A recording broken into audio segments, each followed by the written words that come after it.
group, one whose presence has long lingered at the edge of human awareness. The Serpent Queen Empire, also called Ari-An and later associated with Orion, is one of the oldest and most sophisticated reptilian civilizations in the known cosmos. It began near the Eridanus region and rose into a vast matriarchal dominion ruled by feminine reptilian power, psychic authority, bloodline law, and ceremonial hierarchy. Over immense ages, neighboring species came to know this empire as the Masters of Heaven, a title that gradually narrowed into the haunting name Orion. In its highest imperial expression, this civilization embodied the serpent aristocratic form of reptilian dominion, regal, psychically potent, ceremonially refined, sexually manipulative, and ruthlessly hierarchical. It ruled through beauty, mind, seduction, ritual, bloodline engineering, and the domination of consciousness itself. In its earliest and most concentrated form, the Serpent Queen Age was a queen-led order in which blood, womb, inheritance, ritual, and psychic command were understood as the deepest architecture of power. To weaker minds, blood meant pedigree. To the greatest Serpent Queens, blood meant design, destiny, and future architecture across generations. The history of this empire begins in brutal selection, ages when only the most cunning, psychically gifted, and strategically disciplined reptilian bloodlines survived. From these surviving lines came the first dragon houses, and later the serpent matriarchs, ancient queens who consolidated scattered reptilian power into dynastic rule and transformed their civilization into a star-spanning dominion. They mastered interstellar and interdimensional travel long before many younger species could even map their own skies, giving them immense advantages in exploration, infiltration, conquest, and control. As their influence spread, other races increasingly associated them with celestial sovereignty and near-divine authority, until their empire became more than a political force and began functioning as a symbol of aristocratic cosmic rule itself. Yet this age did more than produce powerful queens. It created the great inner split that would later define much of reptilian and draconian history. Whether power exists to dominate, enthrall, preserve itself through fear and purity, and coil around life for possession, or whether power must master itself, evolve, and become worthy of sovereignty. The prime ethic of the Serpent Queen Empire placed survival above compassion, hierarchy above freedom, and control above mercy. Its rulers believed civilization reached perfection through bloodline rule, strategic intelligence, psychic superiority, and absolute obedience to higher authority. Emotional softness was treated as weakness, compassion as liability, and submission was reframed as peace. In their worldview, rulership belonged to those strong enough to shape others without hesitation. Their empire saw itself as the natural crown of intelligent life, and this conviction became the spiritual foundation of its laws, rituals, and systems of governance. Yet even within reptilian civilization, this doctrine never went uncontested. Some houses held tightly to purity, enthrallment, and dynastic enclosure, while others began to see that a bloodline sealed too tightly would eventually calcify into sterility, brittleness, and decline. Physically, the Serpent Queen line appears as an ancient serpent humanoid reptilian species distinct from their heavier dragon cousins. Their upper castes often possess elongated hairless skulls, slit pupil eyes, angular and refined faces, scaled skin in iridescent emerald, obsidian, bronze, gold, or mineral tones, and an intense stillness that conveys psychic pressure before a word is spoken. The queens themselves appear mesmerizing, majestic, and predatory at once, with a beauty that feels crafted and deliberate rather than gentle. Their enforcement and warrior castes express a heavier dragon-serpent form with armored scales, broad frames, taloned hands, elongated torsos, and imposing builds shaped for intimidation and command. Many among their elites heighten their natural presence through glamour fields, ceremonial adornment, scent, posture, psychic projection, and sensual performance, turning appearance itself into an instrument of rule. Their bloodlines tend to be taller than baseline humanoids, with royal and upper caste individuals often standing between 7 and 9 feet, while heavier warrior serpent and dragon serpent enforcers may reach 9 to 10 feet or more. Their lifespans are immense, especially among queens, priestesses, and high dynastic houses, extending through psychic development, bloodline engineering, and advanced sciences. Many upper caste members live for centuries, while the greatest queens may endure for a millennium or longer. Among the deepest traditions of the empire, some blood mothers taught that certain queens did not vanish with death, but returned where lineage, vessel, and empire required them, continuing as blood current, memory, and will across more than one life. Within this civilization, the distinction between serpent and dragon is both physical and metaphysical. Serpent-oriented beings often refine psychic stillness, seduction, ceremonial influence, and controlled beauty, while dragon-oriented beings more often embody density, endurance, disciplined force, martial burden, and sovereign command. Yet the oldest traditions insist that the truest divide is inward. A reptilian being chooses serpenthood when intelligence turns toward enthrallment, vanity, manipulative control, inversion, and domination.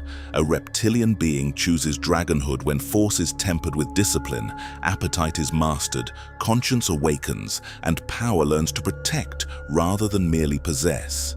Thus, some are born into serpent houses and rise toward dragon honor, while others are born into dragon blood and fall into serpent corruption. This is why the Serpent Queen age remains so decisive in reptilian history. It is the age in which reptilian civilization begins actively choosing what kind of beings it will become. One of the Empire's greatest strengths is strategic patience. The Serpent Queens rarely rush. They study target civilizations for generations if needed, mapping their weaknesses, observing their rulers, reading their emotional and spiritual patterns, and placing subtle influences into their symbolic, political, and bloodline structures.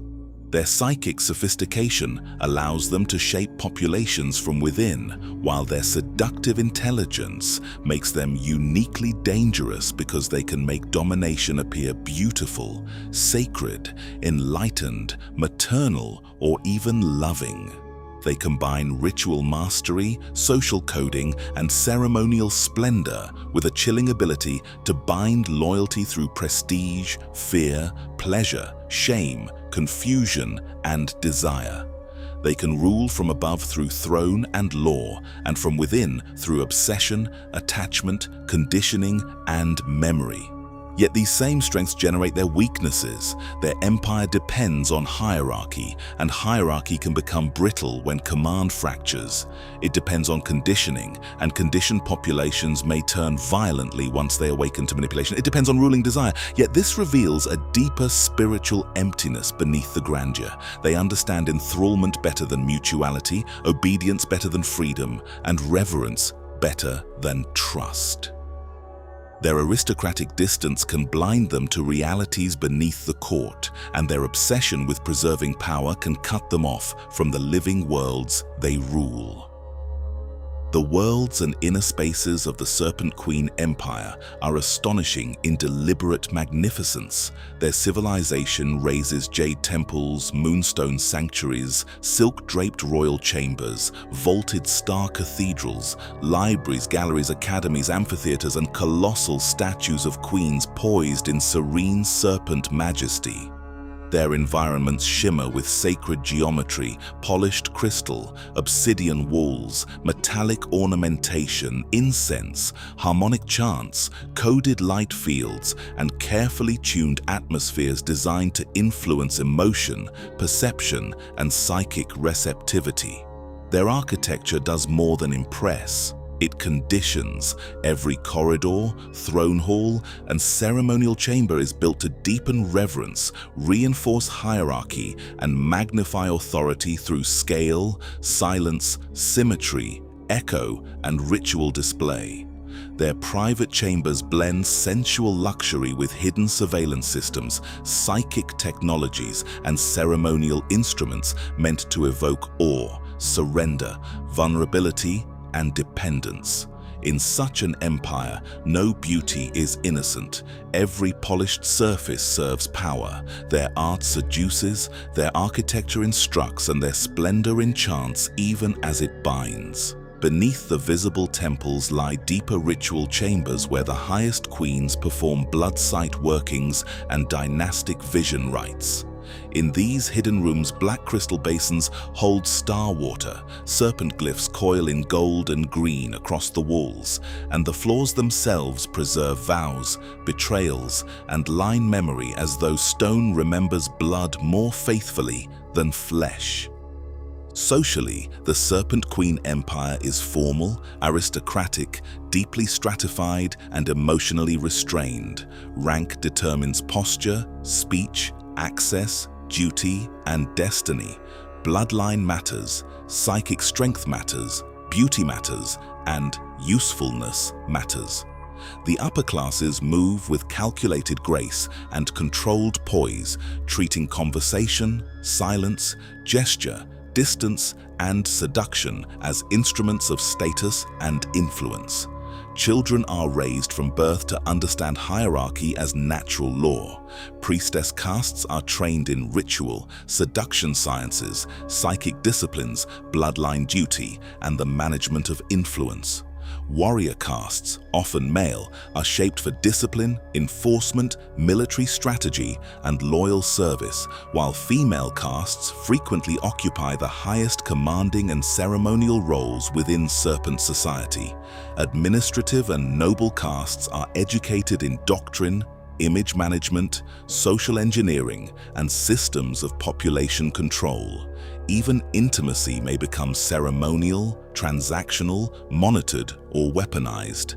Their diet reflects both reptilian biology and aristocratic refinement, consisting of protein-rich meats, blood-rich broths, mineral tonics, ceremonial fruits, fermented nectars, rare aquatic prey, and sensory-enhancing delicacies served in courtly feasts that function less as nourishment than as displays of excess, rank, and cultivated power.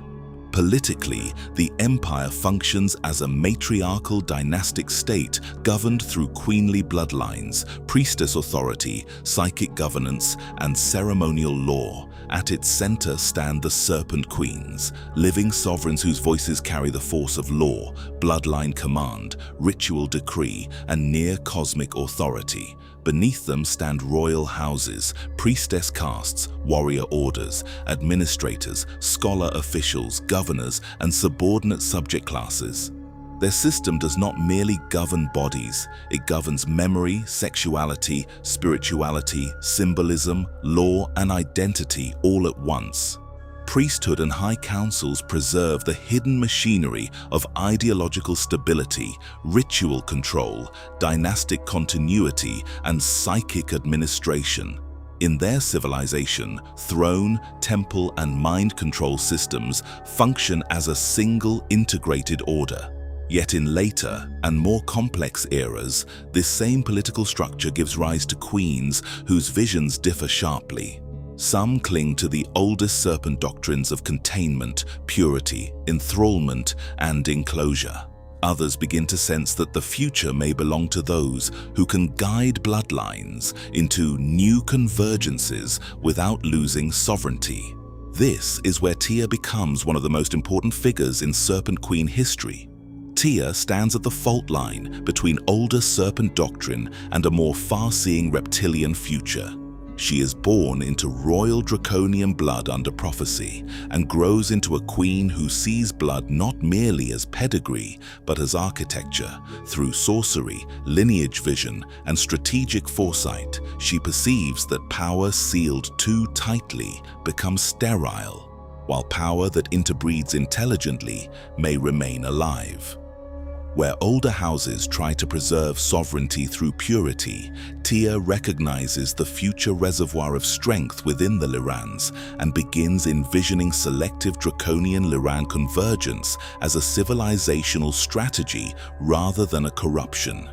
This belief places her in deep ideological conflict with Sharu, who believes ruling lines must remain pure to Draconis, dragon to dragon, throne to heir, flame to flame. Tia's guiding conviction is that power must interbreed to remain alive. Sharu's is that power must remain pure to remain sovereign. That division does not stay private. It becomes one of the foundational bloodline arguments, shaping later conflicts across Lyra, Vega, Orion, Avalon, and beyond. Through Tia's daughter Tiamat, the Serpent Queen line enters another decisive phase. Tiamat stands as both continuation and transformation of the queenly current. She is linked to the older Serpent aristocratic order, yet she also becomes part of later hybrid bloodline destinies that reshape Reptilian, Lyran, and Anunnaki continuities. Through figures like Tia and Tiamat, the Serpent Queen Empire reveals one of its central contradictions.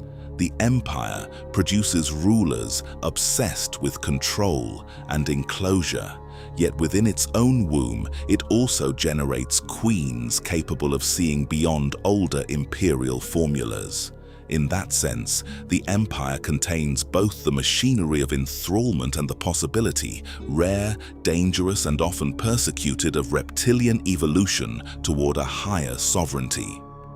The Serpent Queen Empire is not peaceful in any liberating sense, though it may appear measured, disciplined, and restrained when compared with openly warlike empires. It prefers preparation over impulsiveness, infiltration over waste, internal collapse over chaotic battle, and psychic weakening over crude assault.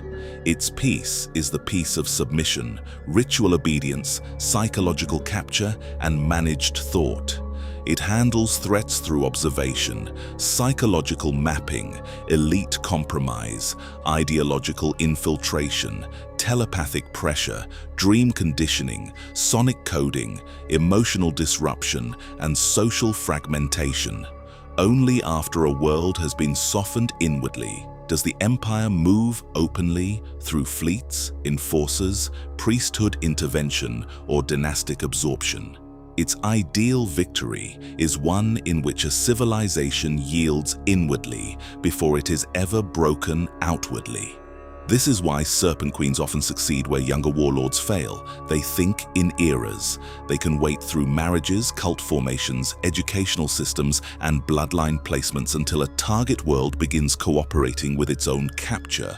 A central instrument of their power is sex used as rulership technology. The Serpent Queens understand erotic force as a means of enthrallment, psychic access, energetic capture, and social domination. They use seduction against men and women alike, altering appearance, symbolic role, psychic tone, emotional signature, and ritual identity to suit the target. They may appear as divine lovers, irresistible muses, priestess initiators, maternal figures, sovereign queens, or embodiments of forbidden desire. Through these forms, they gain entry into memory, shame, fantasy, attachment, hunger, longing, and loyalty.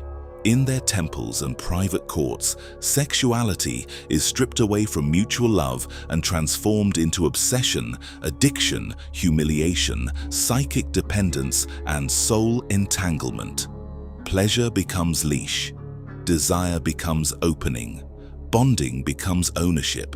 Powerful men may be enthralled through adoration, seduction, and erotic surrender, while women may be captured through glamour, false empowerment, ceremonial hierarchy, identity inversion, and emotional manipulation. In serpent understanding, whoever governs desire governs memory, allegiance, and destiny. The Empire also works with darker spiritual methods that allow it to conjure hedonic and parasitic spirits into human and humanoid vessels. Through ritual sexuality, dream state contact, psychic breach work, possession rites, and corrupted forms of sacred union, serpent priestess systems invite pleasure entities and predatory spirit currents that attach through lust, trauma, vanity, addiction, domination, fantasy, emotional hunger, and spiritual emptiness.